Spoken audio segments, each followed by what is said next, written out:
নমস্কার বন্ধুরা, info Bengal news চ্যানেলে আপনাদের প্রত্যেককে স্বাগতম জানাই।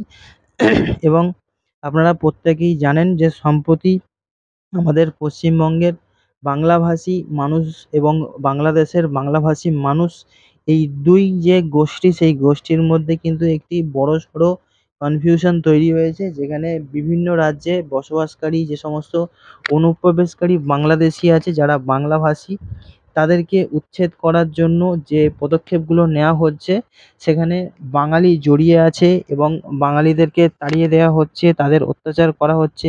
এই বলেই কিন্তু আমাদের রাজ্যের শাসক দল অর্থাৎ তৃণমূল কংগ্রেসের সুপ্রিমো মমতা বন্দ্যোপাধ্যায় বিভিন্ন রকমভাবে কিন্তু আক্রমণাত্মক চাঁচাছোলা আক্রমণ করছে।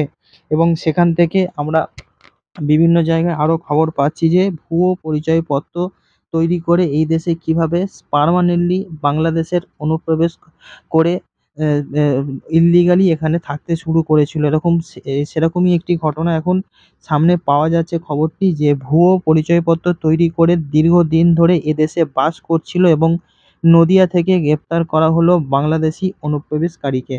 এবং নদিয়ার চাপড়াতে ভারত বাংলাদেশ সীমান্তের এলাকায় সিকড়া গ্রাম থেকে এক অনুপ্রবেশকারী সহ দুজনকে গ্রেপ্তার করেছে পুলিশ মঙ্গলবার রাতে, অর্থাৎ গত মঙ্গলবার রাতে রাসেল ইসলাম নামে ওই অনুপ্রবেশকারীকে পুলিশ হাতে নাতে ধরে ফেলেছে।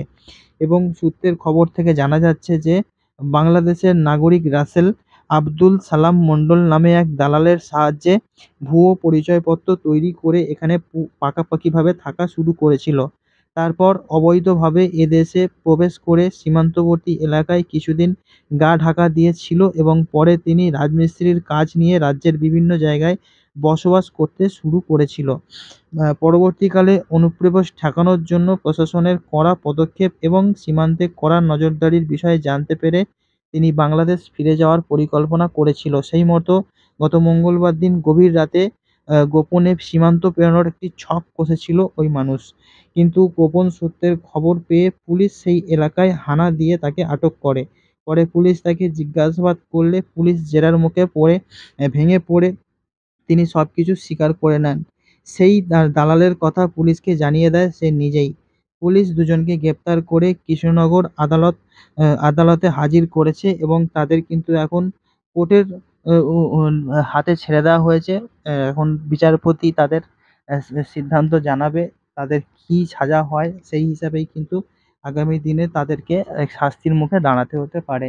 তো বিভিন্নভাবে বিভিন্ন দিক থেকে আমাদের রাজ্য, পাশাপাশি আমাদের দেশের বিভিন্ন রাজ্য থেকেই কিন্তু এই রকম অনুপ্রবেশকারীদেরকে গ্রেপ্তার করা হচ্ছে এবং তাদেরকে পুরোপুরি পুশব্যাক করে বাংলাদেশে ফেরত পাঠানো হচ্ছে এবং সেই নিয়ে কিন্তু রাজ্য রাজনীতি পুরোপুরি সরগরম হয়ে আছে।